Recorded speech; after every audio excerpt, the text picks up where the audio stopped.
काका, हुआ है शहर, ले आए खाद बीज। हाँ भाई, लेके तो आया हूँ, पर क्या कहूँ, महंगाई इतनी हो गई है कि समझ में नहीं आता है कि खेती करे कैसे।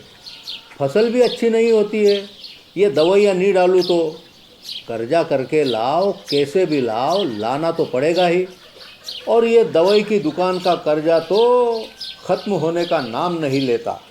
लाना तो मुझे भी है, पर सब कुछ इतना महंगा है, कहाँ से लाऊं, किससे खरीदूं, किसके पास सही दामों में मिलेगा और क्वालिटी उत्पाद भी मिलेगा या नहीं। अपनी फसलों की सही दवाओं के लिए दूर दूर तक शहरों में जाना और दवाओं को लाना पड़ता है।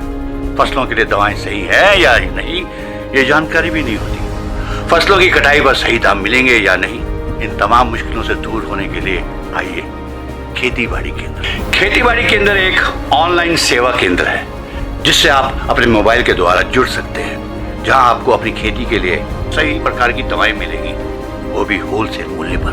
वो सभी दवाएं सीधा निर्माता से लेकर आप तक पहुंचाते हैं, यानी कि बीच में होने वाले सारे खर्च की बचत आपकी जेब में। साथ ही साथ दवाओं को लाने और ले जाने की झंझट से भी छुटकारा।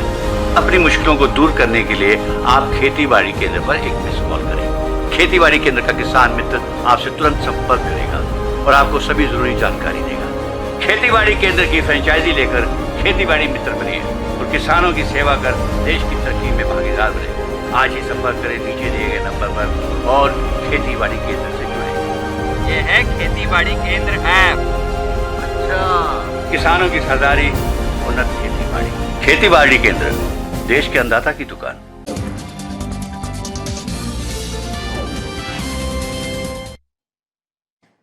नमस्कार, स्वागत है आप सभी का देश देशांतर में। मैं हूं प्रीति सिंह। आने वाले समय में राज्य अपने हिसाब से अन्य पिछड़ा वर्ग यानी ओबीसी की लिस्ट बना सकते हैं।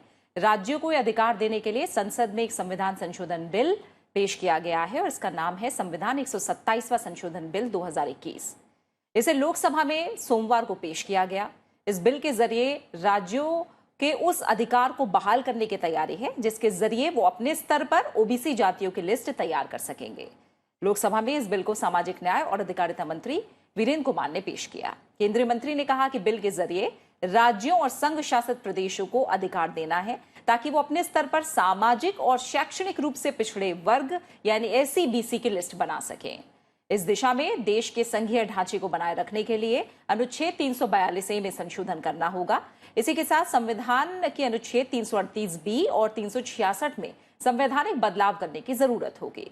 साल 2018 के 102वें संविधान संशोधन कानून में अनुच्छेद 338B को शामिल किया गया है। ये राष्ट्रीय पिछड़ा वर्ग आयोग की बनावट, कर्तव्य और अधिकारों को संचालित करती है। 102वां संविधान संशोधन कानून 2018 के अनुच्छेद 342A को संचालित करता है, जो राष्ट्रपति को अधिकार देता है कि वो किसी खास जाति को एससी-बीसी में अधिसूचित कर सकते हैं। इसी अनुच्छेद के अंतर्गत एससी-बीसी की लिस्ट में बदलाव करने के लिए संसद को भी अधिकार मिलता है। आज हम देश देशांतर में बात करेंगे संविधान 127वां संशोधन विधेयक और इसकी जरूरत और इसके तमाम प्रावधानों के बारे में। और इस पर चर्चा के लिए मेरे साथ दो खास मेहमान जुड़ रहे हैं। मेरे साथ है P K Malhotra, former secretary ministry of law and justice. साथ ही मेरे साथ हैं Desh Ratan Nigam, advocate supreme court. आप दोनों मेहमानों का बहुत बहुत शुक्रिया मेरे साथ देश देशांतर में इस चर्चा में जुड़ने के लिए। मल्होत्रा सर, पहले मैं आपसे समझूंगी, संविधान 127वां संशोधन विधेयक, क्या बड़े बिंदु हैं, क्या प्रमुख बिंदु हैं इस विधेयक के, क्या बड़ी बातें? देखिए, अगर हम इस संविधान संशोधन को अकेले में देखेंगे तो शायद इसको समझना थोड़ा सा मुश्किल हो सकता है। इसके लिए हमें जो इसका बैकग्राउंड था, जो सोशली और एजुकेशनली बैकवर्ड क्लासेस के लिए रिजर्वेशन के प्रावधान किए गए, उसका जानना बहुत जरूरी है। मैं इसके लिए थोड़ी सी बैकग्राउंड देना चाहूंगा।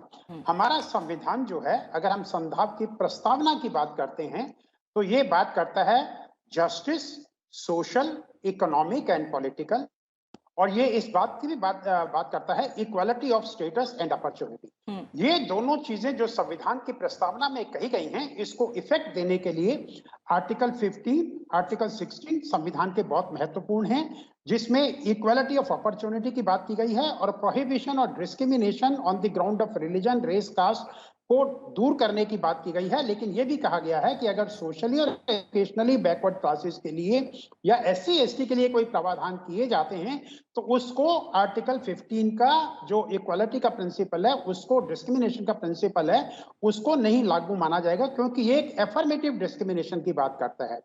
इसके अलावा अगर हम directive principle of state policy की बात करें तो आर्टिकल 38 और आर्टिकल 46 संविधान का जो है वो स्टेट के ऊपर एक ऑब्लिगेशन डालता है कि स्टेट जो है वो अपने रिसोर्सेज को इस तरह से इस्तेमाल करेगी कि वो समाज के सभी वर्ग जो हैं उसका फायदा उठा पाएं और सोशली और एजुकेशनली बैकवर्ड क्लासेस जो हैं उनका विशेष रूप से ध्यान रखेगी।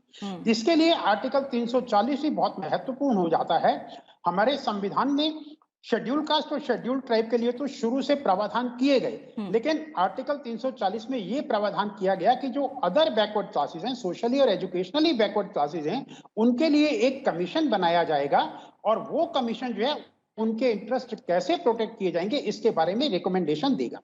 इसको लेकर के 1953 में एक काका कालेकर कमीशन बनाया गया जिसने सोशली और एजुकेशनली बैकवर्ड क्लासेस अपनी रिपोर्ट दी, लेकिन उस रिपोर्ट के ऊपर कोई कार्रवाई नहीं हुई, उसका किसी ने संज्ञान नहीं लिया। उसके बाद दूसरा कमीशन 1978 में बीपी मंडल, जो मंडल कमीशन के नाम से जाना जाता है, वो बनाया गया, जिसने 1980 में अपनी रिपोर्ट दी और ये बताया कि कौन कौन सी कास्ट, कौन कौन सी classes socially and educationally backward classes में आएंगी। लेकिन इसको भी काफी समय तक इम्प्लीमेंट नहीं किया गया। 1990 में जब वीपी सिंह प्रधानमंत्री बने और उनकी सरकार आई तो उन्होंने इस रिजर्वेशन को इंप्लीमेंट किया और socially and educationally backward classes को, जिन्हें अदर बैकवर्ड क्लासेस कहा गया, उनके लिए 27% रिजर्वेशन का प्रावधान रखा गया।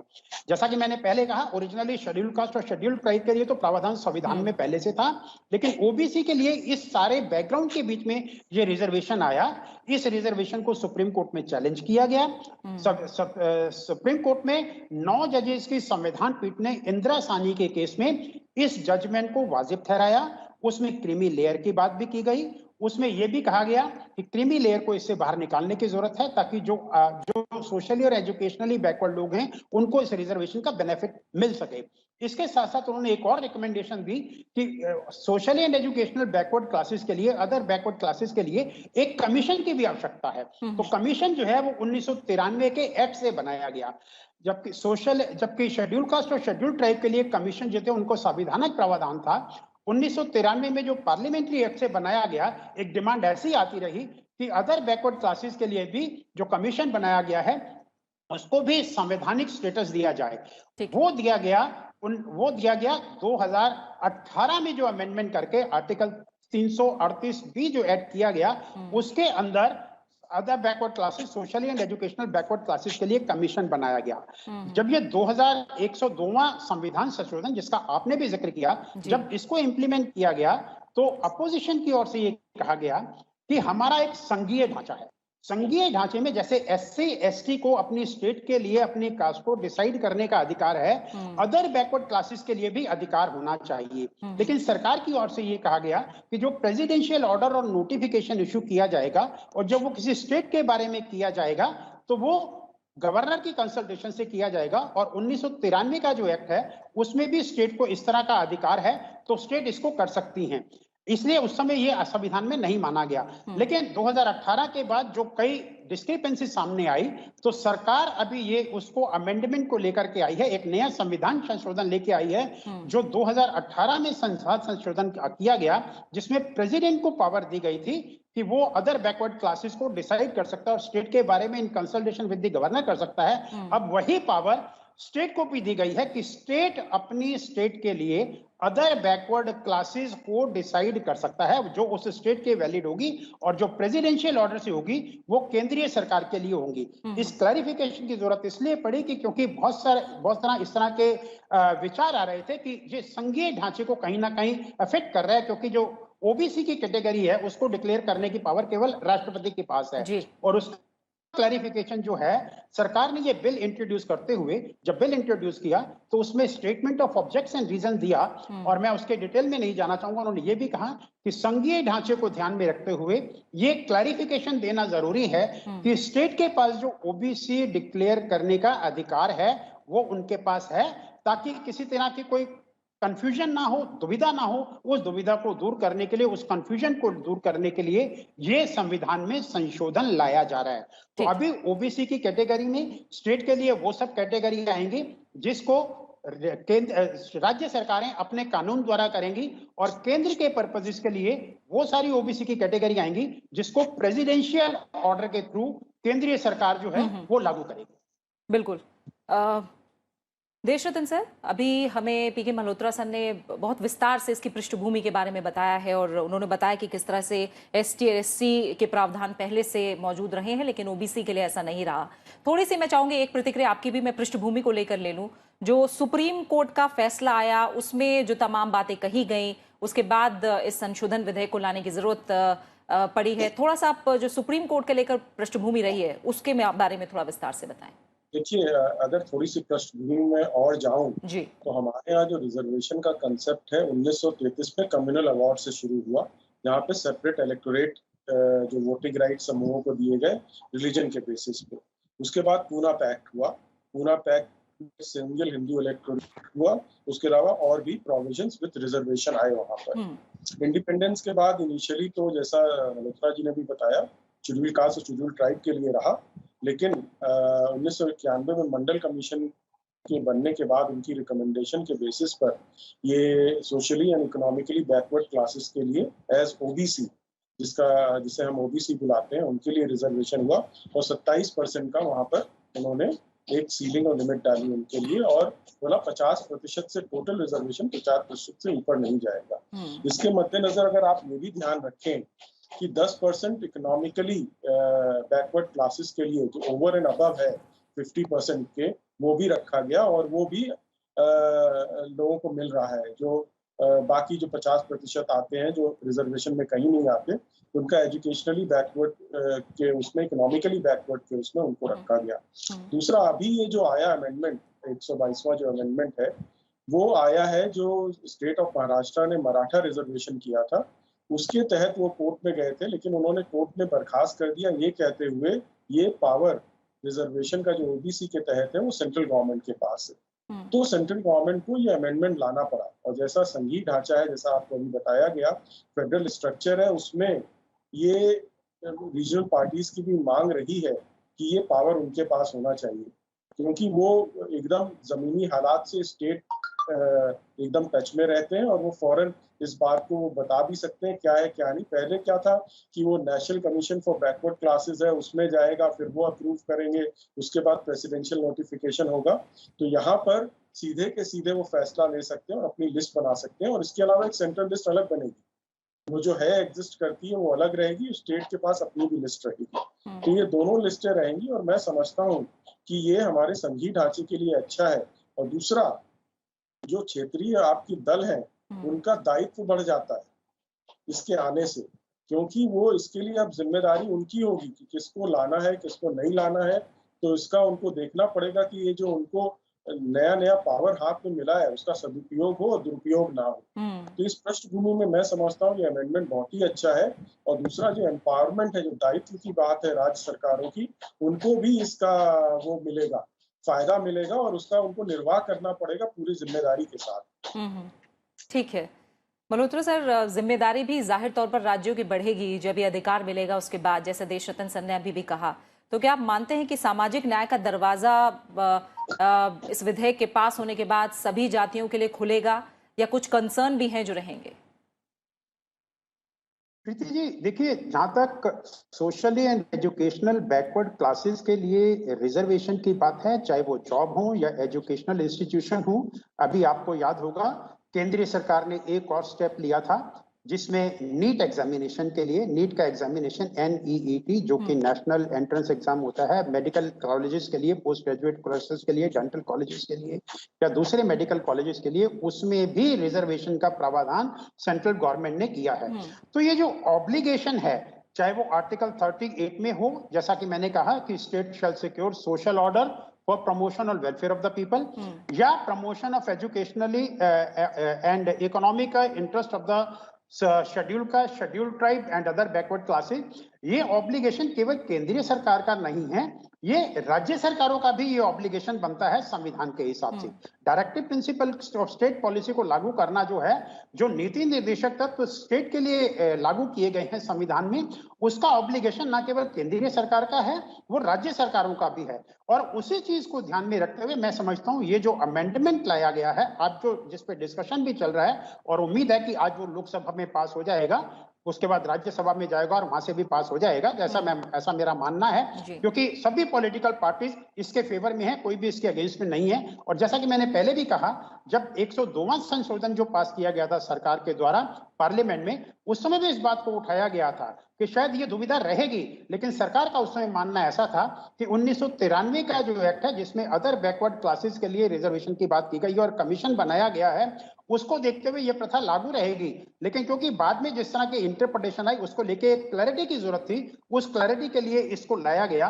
और ये ऑब्लिगेशन जब स्टेट के ऊपर डाला गया, जैसा कि देश रतन जी ने भी कहा, मेरा ऐसा मानना है कि उनको केवल राजनीतिक कार्यों से के लिए ही एक्सप्लॉइट नहीं किया जाएगा, लेकिन वाकई में ही जो स्टेट के अंदर अदर बैकवर्ड क्लासेस हैं, जो डिजर्विंग हैं, जो इकोनॉमिकली वेल ऑफ नहीं हो चुकी हैं, जो इकोनॉमिक स्टेटा के हिसाब से बाहर आ चुकी हैं, लेकिन अदर कारणों से जो सोशली और एजुकेशनली बैकवर्ड हैं, उनको इसका बेनिफिट अवश्य मिलेगा। सरकार इन बातों का ध्यान में रखेगी और इस पे समय समय पर जो एक्सपर्ट कमेटीज रिपोर्ट देती रही हैं, चाहे वो national commission for scheduled caste हो, चाहे वो national commission for scheduled tribe हो, चाहे वो national commission for other backward classes हो, समय समय पर जो इनके रिकमेंडेशन आती हैं उनको भी ध्यान में रखा जाएगा।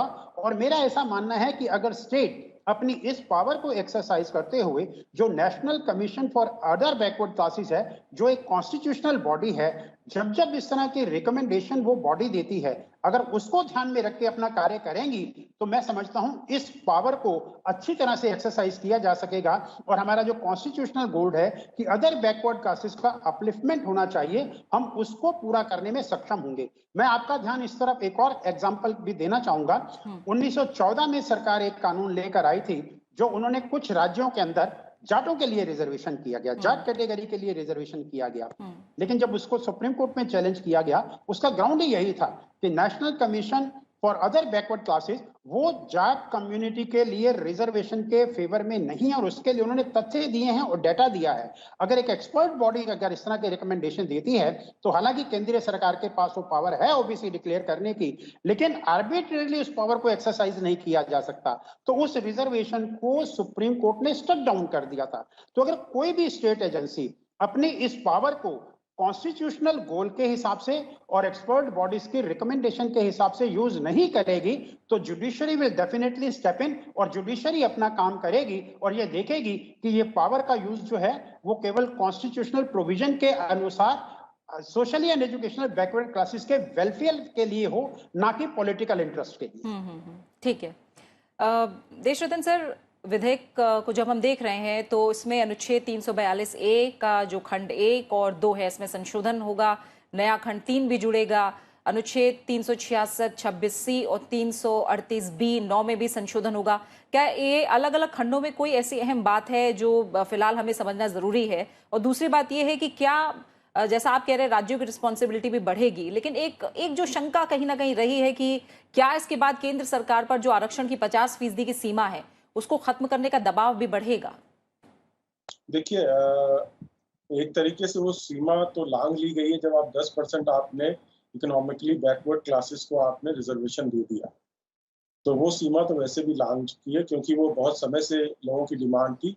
जो गरीब है उन्होंने क्या नुकसान किया है, जिनके पास कोई चारा नहीं है, जिनके पास लेवल प्लेइंग फील्ड नहीं, बराबरी का मैदान नहीं है, जिनके बराबर के हक नहीं है जिनके पास, तो उनको भी दिया जाना चाहिए। वो सरकार ने किया, वो बहुत बड़ा कदम था।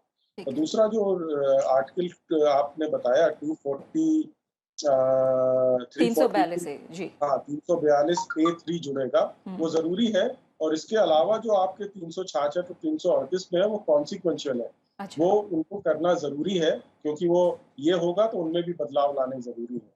तो मेजर जो चेंज है वो 342A3 है जो आएगा इससे, तो जिससे कि उनको स्टेट को पावर मिलता है। और ये देखिए, जरूरत इस बात की है देखने की कि आपका रिजर्वेशन बहुत समय से चल रहा है, और ये क्यों नहीं लोगों को आज तक 70 साल में ये लोगों को अभी तक हम क्यों जारी रख रहे हैं? कहीं ना कहीं हमारी नीतियों में कहीं ना कहीं गड़बड़ है, कहीं ना कहीं कोई एक ही परिवार जनरेशन आफ्टर जनरेशन वही फायदा लिए जा रहा है रिजर्वेशन का। तो ग्रास रूट लेवल पर जो निचला स्तर है वहां तक ये पहुंच नहीं रहा है। तो इस तरह की देखिए जो चीजें आएंगी, इससे उम्मीद है कि राज्य सरकारें उन बैकवर्ड क्लासेस को, सोशली और एजुकेशनली बैकवर्ड जो पिछड़ा वर्ग है हमारा, उनमें उन क्लासेस पे ध्यान देंगी जो सही में बहुत ही पिछड़े हैं और उनका नाम आएगा। जैसा मल्होत्रा जी ने बोला, इसका राजनीतिकरण नहीं होना चाहिए, इसको एकदम मेरिट पे ध्यान देके जो है लोग उनको लाना चाहिए। ऐसा नहीं है कि जो संख्या में बहुल्य हैं, जिनकी संख्या ज्यादा है, अपने वोटिंग के रिप्रेजेंटेशन के कारण वो अपना नाम वहां पर कर लें और बाकी लोग छूट जाएं। तो बहुत ही बड़ा दायित्व है राज्य सरकारों पे और इस पे लोगों को बहुत ध्यान देने की भी जरूरत है। कहीं इसका वही हच ना हो जो कुछ पुरानी जो रिजर्वेशन का हुआ, जिसके कारण रिजर्वेशन आप देख रहे हैं कि 1947 से अभी तक चला आ रहा है।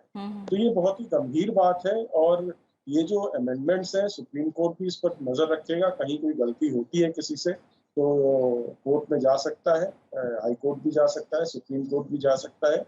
तो यहाँ पर जो दायित्व है क्षेत्रीय जो पार्टियां हैं या जो भी पार्टियां जो राज्य जिनकी राज्य सरकारें हैं, वो गंभीरता से इस पर अपना दायित्व निभाएं, कोई ऐसा राजनीतिकरण ना करें।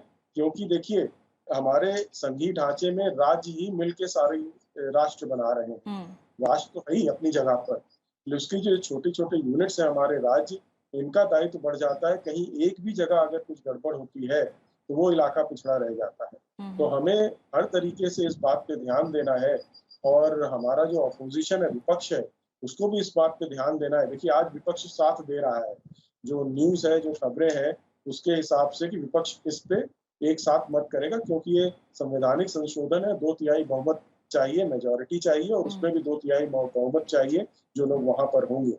तो वो बिना अपोजिशन के सहयोग से नहीं हो सकता था राज्यसभा में, जहां तक की बात उठती है। तो ये सारे के सारे अगर आ रहे हैं तो इनसे उम्मीद है जो जहां जहां विपक्ष में है राज्य सरकारों में, वो भी अपना दायित्व निभाएंगे। सरकारें तो अपनी करती रहती हैं, जो सकारात्मक दायित्व निभाना होता है राज्य सरकारों का और अपोजिशन का, ये उनके ऊपर ये दुगनी जिम्मेदारी पड़ रही है। और ऐसा ना हो कि इसको हल्के में लिया जाए और ये जो संशोधन है संवैधानिक, इसका जो उद्देश्य है वो पूरा ना हो पाए।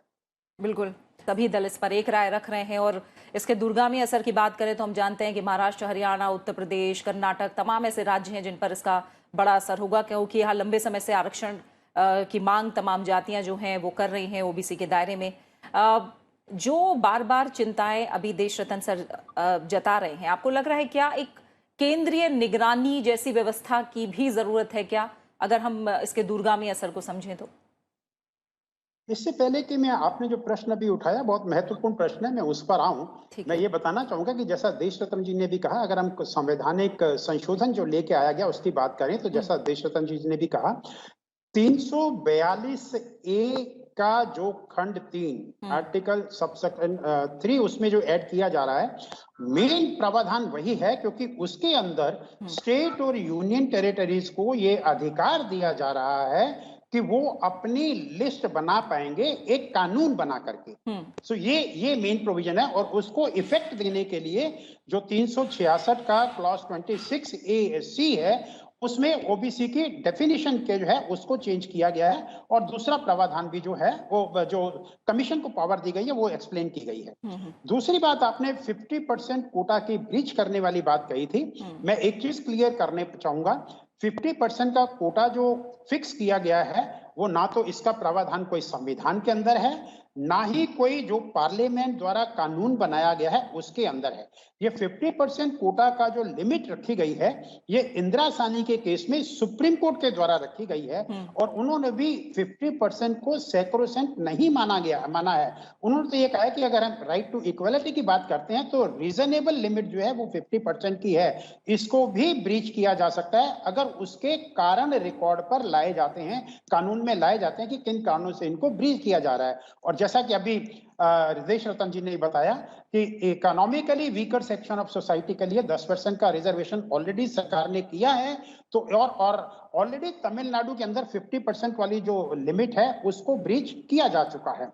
और जहां तक आपने अभी कहा कि स्टेट अपनी ड्यूटी जो है वो ठीक से करेंगी और उसके लिए एक कोई इस तरह का ओवरसाइट कमेटी होनी चाहिए। मैं समझता हूं कोई इस तरह के सेपरेटली सेंट्रल ओवरसाइट कमेटी की जरूरत इसलिए नहीं है क्योंकि हमारे पास ऑलरेडी एक संवैधानिक व्यवस्था है, national commission for other backward classes, जो एक संवैधानिक संस्था है।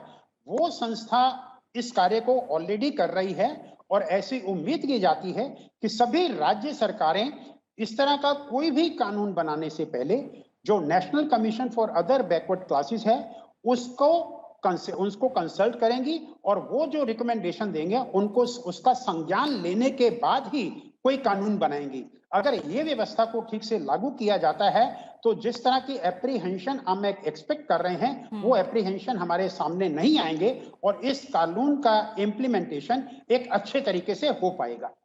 बिल्कुल। देशरतन सर, आप भी इत्तेफाक रख रहे हैं मल्होत्रा सर की बात से, या एक मॉरल ग्राउंड है कि अपनी जिम्मेदारी समझी जाए, या फिर जिस व्यवस्था की बात अभी मल्होत्रा सर कर रहे हैं क्या ये अपने आप में काफी है चेक एंड बैलेंस के लिए? देखिए, हमारे संवैधानिक ढांचे में उनको और संघीय ढांचे में अगर देखा जाए तो राज्य सरकार के जो क्षेत्राधिकार है वो उसमें पूर्णतः स्वतंत्र रूप से काम करते हैं। तो उनको हमें विश्वास करना पड़ेगा कि वो अपना दायित्व बड़ी जिम्मेदारी से निभाएंगे। हाँ, ये जमीन पे उतरता है, कैसे काम करता है उससे जो आपका फीडबैक आएगा, जो वहां से आपको मिलेगी चीजें और या जवाब मिलेंगे, उसके अनुसार केंद्र सरकार बाद में जैसे ही पार्लियामेंट से ये संशोधन आया है फिर से एक संशोधन हो जाएगा। एक निगरानी का मैकेनिज्म अगर जरूरत पड़ेगी तो वो भी आ सकता है बाद में। लेकिन अभी जैसा है, उनको अगर जिम्मेदारी दी गई है तो हमें ये देखना पड़ेगा वो जिम्मेदारी पूर्णतः अच्छी तरह से निभाएं, वरना उसके तरीके हैं, दूसरे कोर्ट है, कचहरी है हमारी, या हमारा पार्लियामेंट है, उस पर निगरानी करके संशोधन ला सकता है।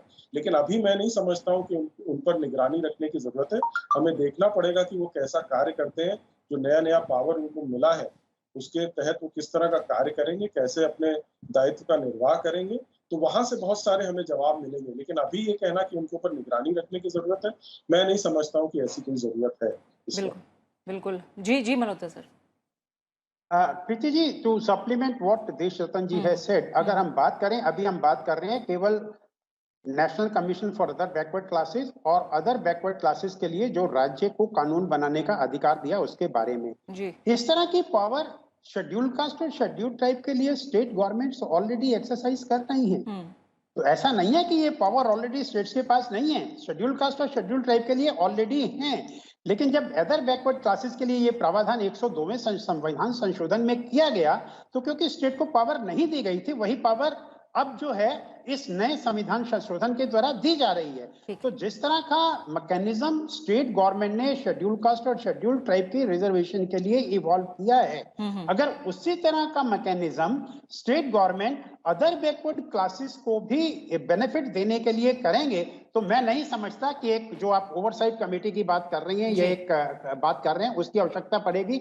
लेकिन at the cost of repetition I would like to say, अगर एक और संवैधानिक ढांचा हमारा एग्जिस्ट करता है, संविधान के अंदर एग्जिस्ट करता है, तो उसकी सलाह लेने के लिए स्टेट गवर्नमेंट को हैं वो उनके लिए दरवाजे खुले हैं और उसकी सलाह, क्योंकि वो एक एक्सपर्ट बॉडी है, एक एक्सपर्ट की तरह वो सलाह देंगे, तो स्टेट गवर्नमेंट को उसको बराबर विचार करके तभी कोई कानून बनाना चाहिए। बिल्कुल। और इसी के साथ समय ही पूरा हो गया। पीके मल्होत्रा सर आपका, देशरतन निकम सर, आप दोनों मेहमानों का बहुत बहुत शुक्रिया मेरे साथ इस चर्चा में देश देशांतर में जुड़ने के लिए। जाहिर तौर पर ये जो विधेयक है इससे आधे से ज्यादा आबादी यानी एक बहुत बड़े तबके पर प्रभाव पड़ेगा और भारत में एक संघीय ढांचा है और उस ढांचे को बनाए रखने के लिए संशोधन जरूरी भी था जिसे संसद में लाया गया है और बहुत जल्द हम इसे संसद से पास होता भी देखेंगे क्योंकि इस पर सभी दलों की एक आम राय नजर आ रही है। इसी के साथ देश देशांतर में फिलहाल इतना ही। अपना अच्छे से ख्याल रखिए। नमस्कार।